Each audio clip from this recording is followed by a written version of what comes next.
दोस्तों, हमारे समाज के अंदर बहुत सारी ऐसी घटनाएं होती हैं जो इंसानियत को शर्मसार कर देती हैं, दिल को झकझोर कर रख देती हैं, लेकिन ये घटनाएं दबा दी जाती हैं।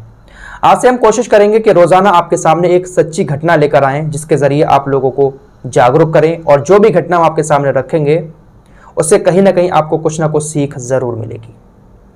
तो आज की जो सच्ची घटना है वो 7 अक्टूबर 2011 की है। हो सकता है कि आपने इसके बारे में पहले कहीं पर सुन रखा हो, लेकिन इसको बताने का मकसद बहुत बड़ा है और आज के दौर में आपको जागरूक करना ज़रूरी है। ये घटना कर्नाटक की राजधानी बेंगलोर की है। यहाँ पर एक साहिल नाम का लड़का रहता है और एक मल्टीनेशनल कंपनी में जॉब करता है। साहिल की शादी को अभी 2-3 महीने ही हुए थे कि कंपनी ने उसको मुंबई एक असाइनमेंट के लिए बुलाया। साहिल जाना तो नहीं चाहता था क्योंकि उसकी नई नई शादी हुई थी, लेकिन मल्टीनेशनल कंपनी में जॉब करता था, बहुत अच्छी पोस्ट पर था, तो उसको जाना पड़ा। वो अपनी पत्नी को छोड़कर मुंबई चला गया। 10-15 दिन गुजर जाने के बाद साहिल ने अपनी पत्नी से फ़ोन पर कहा, क्या तुम मुंबई आकर घूमना चाहती हो? पत्नी ने कहा, हाँ बिल्कुल, मेरा तो बचपन से सपना है मुंबई घूमने का।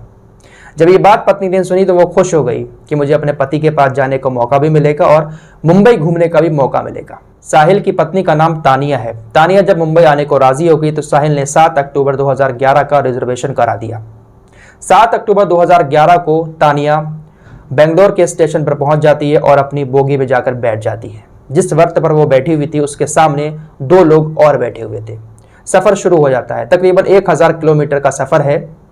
तानिया अपना सफ़र शुरू कर देती है। सबसे पहले ट्रेन में बैठने के बाद वो अपने सास ससुर को फ़ोन करती है कि मैं ट्रेन में बैठ गई। उसके बाद वो अपने शौहर साहिल को फ़ोन करती है कि मैं यहाँ से निकल गई हूँ। थोड़ी देर के बाद तानिया अपने शौहर से फ़ोन पर बात कर रही थी, कह रही थी मैं इतने किलोमीटर आगे आ गई हूँ, बहुत अच्छा लग रहा है, धीरे धीरे सफ़र कट रहा था। तानिया के बर्थ के सामने 2 लोग और बैठे हुए थे जो अनजान थे।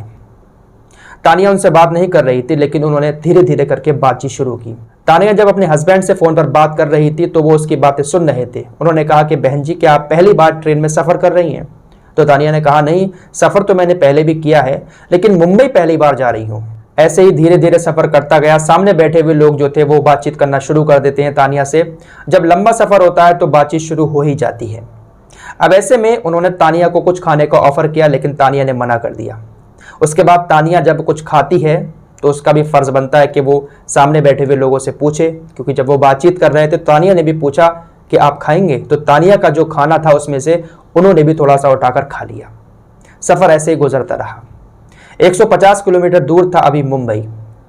वो लोग तानिया को चाय ऑफ़र करते हैं। तानिया चाय पीने से मना कर देती है क्योंकि बातचीत अच्छी खासी हो चुकी थी, इसलिए वो अनजान लोग तानिया से चाय पीने को कहते हैं, लेकिन तानिया चाय पीने से मना कर देती है। लेकिन वो लोग 3 चाय लेकर आ जाते हैं। जब चाय आ जाती है तो तानिया को लगता है कि चलो पी लेते हैं। जब आपस में बातचीत हो रही है तो तानिया उस चाय को पी लेती है। चाय पीने के बाद तानिया की आंखें बंद होने लगती हैं। मुंबई अभी 150 किलोमीटर दूर है, लेकिन जब तानिया की आंख खुलती है तो वो ट्रेन में नहीं बल्कि एक कार में होती है और वो 2 शख्स भी कार में मौजूद होते हैं। एक अनजान शख्स और कार चला रहा होता है। तानिया जब कहती है कि आप मुझे कहाँ ले जा रहे हैं तो उसको मारा जाता है। उसके थप्पड़ लगाकर उसको खामोश कर दिया जाता है। तानिया को चाय में नशा इतना ज़्यादा दे दिया गया था कि तानिया ज़्यादा विरोध भी नहीं कर पा रही थी। उसकी आंखें भी ठीक से नहीं खुल रही थी। उसको ट्रेन से भी बीमार के तौर पर ही उतारा गया। उसके बाद कार से भी उसको बीमार के तौर पर ही उतारा गया। ये दिखाया गया कि हमारी फैमिली का ये मेंबर है, इसको हम लेकर जा रहे हैं कहीं पर, यह बीमार है। तानिया को एक मुंबई की रेड लाइट एरिया में लेकर जाया गया और एक कोठे पर उसको 45,000 रुपये में बेच दिया गया। इस घटना को ज़रा फील करके देखिए। साहिल तानिया को लेने रेलवे स्टेशन पर पहुंचता है, लेकिन तानिया वहाँ नहीं पहुंचती है। वो फ़ोन लगाता है, फ़ोन भी नहीं लगता है। साहिल बहुत ज़्यादा परेशान हो जाता है, इधर उधर भागता है, पुलिस कंप्लेंट भी करता है। कर्नाटक के अंदर रेलवे स्टेशन पर जाकर सीसीटीवी फुटेज भी देखता है, जिसमें दिखाई देता है कि तानिया ट्रेन में तो चढ़ी लेकिन मुंबई नहीं पहुँची। आखिर तानिया गई कहाँ? बहुत ज़्यादा परेशान हो जाता है। ऐसे ही कर करके तकरीबन 15 दिन गुजर जाते हैं। तानिया उधर कोटे पर है, रोती है, बहुत ज़्यादा परेशान होती है। ग्राहक आते हैं लेकिन तानिया मना कर देती है। जो उसकी मालकिन है वो उसको गलत काम करने के लिए कहती है, लेकिन तानिया बहुत ज़्यादा रोती है, विरोध करती है। एक दिन ऐसा आया कि उसकी मालकिन ने कहा कि अगर तूने आज ग्राहक को खुश नहीं किया तो फिर तू अंजाम भुगतने के लिए तैयार हो जा, हम तेरा वो हश्र करेंगे कि तू भी याद रखेगी। तानिया से ये बात कहकर उसको ऐसे कपड़े पहना दिए गए कि कोई भी ग्राहक आकर उसको देखकर उत्तेजित हो जाता। लड़कियों ने उसको समझाया कि बहन, यहाँ पर ऐसा ही होता है, इनकी बातें मान लो वरना ये बहुत बुरा हश्र करेंगे। एक ग्राहक वहां पर पहुंचता है और वो तानिया को सिलेक्ट करता है गलत काम के लिए। तानिया को कमरे में ले जाया जाता है, वो ग्राहक भी कमरे में पहुंचता है। जैसे ही वो ग्राहक तानिया को लेकर कमरे में पहुंचता है, तानिया रोने लगती है, गिड़गिड़ाने लगती है और इतनी जोर से रोती है कि उसकी आवाज बाहर नहीं जाती, बस आंसू उसके गिर रहे हैं आंखों से। वो उस ग्राहक से कहती है कि मेरे ऊपर रहम करो, मुझे बख्श दो, मैं यहाँ गलत काम करने नहीं आई हूँ बल्कि मजबूरी में फंस गई हूँ। जो वो शख्स वहां पर पहुंचा था, अल्लाह ने उसके दिल में ऐसा रहम डाल दिया। जो व्यक्ति कोटे पर जा रहा है ऐसे काम करने, वो कोई सही तो होगा नहीं, लेकिन उसके दिल में ऐसा रहम आया कि उसने तानिया की सारी बातें सुनी। तानिया की सारी बातें सुनने के बाद उसने तानिया के शौहर को कॉल की और सारा माजरा बता दिया। तानिया को तो उस एरिया का एड्रेस मालूम नहीं था, लेकिन जो शख्स तानिया के साथ गलत काम करने आया था ग्राहक बनकर, उसने उसके शौहर को सारी लोकेशन बता दी, सारा एड्रेस बता दिया और तानिया से उसके शौहर की फोन पर बात भी करवा दी। साहिल ने तानिया से कहा कि तुम परेशान मत हो, मैं तुम्हें बहुत जल्द वहां से निकाल लूंगा, तुम खामोशी के साथ वहां पर रहो। जो ग्राहक वहां पर आया था उसने भी उसके साथ कोई गलत काम नहीं किया। साहिल अब परेशान हो गया कि अब इसको कैसे निकाला जाए। अगर मैं पुलिस को इत्तला देता हूं, पुलिस वहां पर पहुंचती है और इस बात की अगर जानकारी इनको लग जाती है तो तानिया के साथ वो कुछ भी कर सकते हैं, उसको मार भी सकते हैं कोटे के लोग। तो ऐसे में साहिल ग्राहक बनकर उस कोटे पर पहुंचा। साहिल ग्राहक बनकर गलत काम करने के लिए उस कोटे पर पहुंचता है और तानिया को ही सिलेक्ट करता है। जब तानिया के सामने उसका पति ग्राहक बनकर सामने आता है तो उसकी आंखों में आंसू आ जाते हैं। साहिल तानिया को लेकर कमरे में चला जाता है। कोटे वालों को तो यही लगता है कि ये शख्स ग्राहक बनकर आया है और इसने तानिया को पसंद किया है।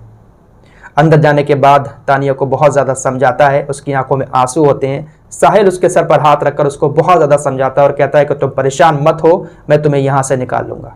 यहाँ पर साहिल को भी सैल्यूट करना बनता है, वरना बहुत सारे पति होते हैं कि ऐसी हालत में पत्नी को देखकर कहते हैं कि तुम वही रहो, मुझे तुमसे कोई मतलब नहीं। उनको लगता होगा कि वहाँ पर बहुत सारे गलत काम कर लिए होंगे, लेकिन साहिल कहता है कि तुम परेशान बिल्कुल मत हो, मैं तुम्हें यहाँ से निकाल लूँगा। उसके बाद साहिल पुलिस को फ़ोन कर देता है, सारी घटना की जानकारी देता है, लोकेशन की जानकारी देता है। पुलिस वहाँ पर रेड मार देती है। पुलिस जब आती है तो वहाँ पर साहिल और तानिया भी मौजूद होते हैं, जिसके बाद पुलिस उनको आराम से वहाँ से निकाल लेती है और कोटे के मालिकों को भी गिरफ्तार कर लेती है। कोटे की मालकिन सुनीता पुजारी और एक उसकी और पार्टनर, उन दोनों को पुलिस गिरफ्तार करती है। उसके बाद उन दलालों को भी पकड़ लेती है पुलिस जो तानिया को वहां तक लेकर आए थे और 45,000 रुपए में उन्होंने कोटे पर बेचा था। तो यहाँ पर साहिल की समझदारी से उसने अपनी पत्नी को दलदल से निकाल लिया, साथ ही साथ और भी उन लड़कियों को वहां से निकाल लिया पुलिस ने जो मजबूरी में वहां पर फंस गई थी, किसी को ले जाकर बेच दिया गया था। तो इस कहानी से हमें बहुत सारी सीख मिलती है। पहली ये कि इतना लंबा सफर तानिया को अकेले नहीं करना चाहिए था।